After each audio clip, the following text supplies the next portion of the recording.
যার কাপড় যত ছোট তাকে গালি দেওয়ার জন্য মানুষের সংখ্যা তত বেশি এবং তার ভিডিওতে ভিউ সবচাইতে বেশি।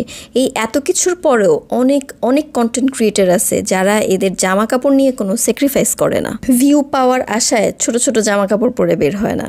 এরকম অনেকেই আছে। আবার এমন অনেকেই আছে যারা একটু টাকা পয়সা হয়ে গেছে, তার মধ্যে আবার হচ্ছে ভিউ অনেক হচ্ছে, এগুলাকে আরও বাড়ানোর জন্য কোথাও বেড়াতে গেলে একদম মিনি স্কার্ট হয়ে যায়, মানে পারে না, আরও বেশি ছোট বিকিনি পরে ফেলে। বিকিনি পরলে মনে হয় তাদের আরও বেশি ভালো লাগতো। আমি বুঝি না দেশের বাইরে গেলেই কেন জামা কাপড় ছোট হইতে হবে। এবং আমি এমন অনেককে দেখছি যে যারা এই ধরনের ছবি পোস্ট করার পরেও তাদের সেই ছবিতে কমেন্ট অপশনও অন করে রাখে যে প্লিজ আমাকে গালি দাও যেন আমার পোস্টের রিচ বাড়ে, আমি যে ছবি অথবা ভিডিও পোস্ট করছি সেটার রিচ বাড়ে। আমাদের এই সোশ্যাল মিডিয়ার প্ল্যাটফর্মে এমন অনেক ইনফ্লুয়েন্সার আছে যাদের পেজ প্রায় 8-9 বছর হয়ে গেছে, কিন্তু তাদের পেজে ওই রকম কোনো না যে একটা পোস্ট করলে 2-4-5,000 10,000 লাইক পড়ে যাবে, এরকম হয় না। কিন্তু তারা এখনও পর্যন্ত এই প্ল্যাটফর্মে আছে এবং ভালোভাবে কাজ করে যাচ্ছে।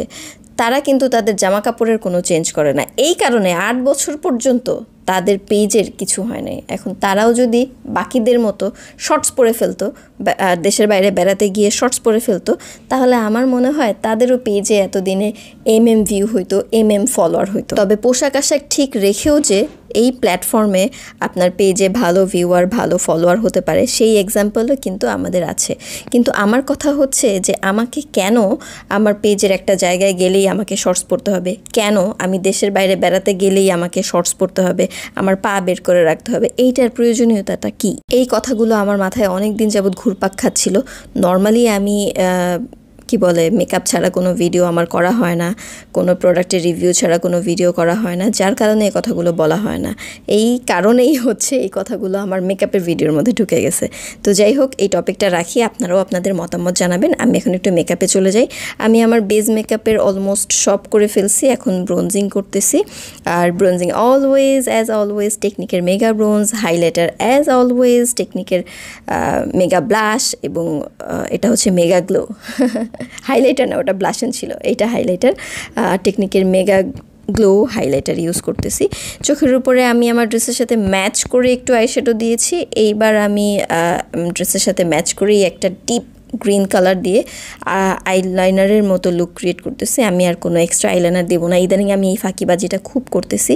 এবার চোখের নিচে আমি চোখের উপরে যেই ডিপ কালারটা দিলাম, অরেঞ্জ কালারের মতো, ইট কালারের মতো, সেই কালারটাই আমি চোখের নিচে দিচ্ছি এবং এর সাথে একটা ব্রাউন কালার মিক্স করে দিচ্ছি। এবার আমি দিচ্ছি একটা কাজল। আমার ইদানিং কাজল খুবই পছন্দ, এই কারণে এই কাজলটা আমি অ্যাপ্লাই করতেছি। এটা হচ্ছে একটা ওয়াটারপ্রুফ কাজল, এটা অ্যাপ্লাই করতে কম সময় লাগে এবং গলে যায় না, ছড়ায় যায় না আর কি। এটা নিয়ে ভিডিও আসতেছে সামনে। এবার আমি আমার আইল্যাশে, ন্যাচারাল যে আইল্যাশ, সেটাতে একটু মাস্কারা দিয়ে নিচ্ছি। আর এরপরেই আমি হচ্ছে ফেক আইল্যাশ পরে ফেললাম।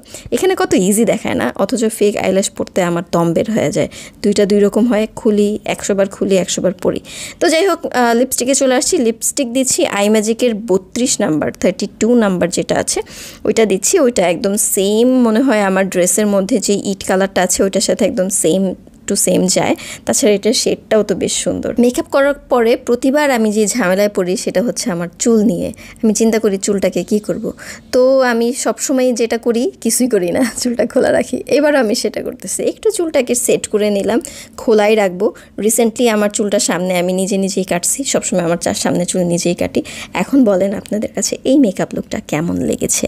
আচ্ছা, যদি ভালো লাগে তাহলে ভালো কথা বলবেন, যদি খারাপ লাগে তাইলে বললেন যে কোন জায়গায় ভুল হয়েছে, ঠিক আছে? যাই হোক, আমার কাছে কিন্তু আমার এই মেকআপ লুকটা বেশ ভালো লাগছে। আমার অনেক মেকআপ লুক আমার পছন্দ হয় না, সেটা নিয়ে আমি কোনো কথাও বলি না, হ্যাঁ। আর যেটা ভালো লাগে সেটা নিয়ে আমি অনেক বেশি কথা বলি। তো আপনাদের কাছে কেমন লাগছে সেটা জানিয়ে কিন্তু আমাকে কমেন্ট করবেন। আর আপনাদের সাথে দেখা হবে নেক্সট ভিডিওতে।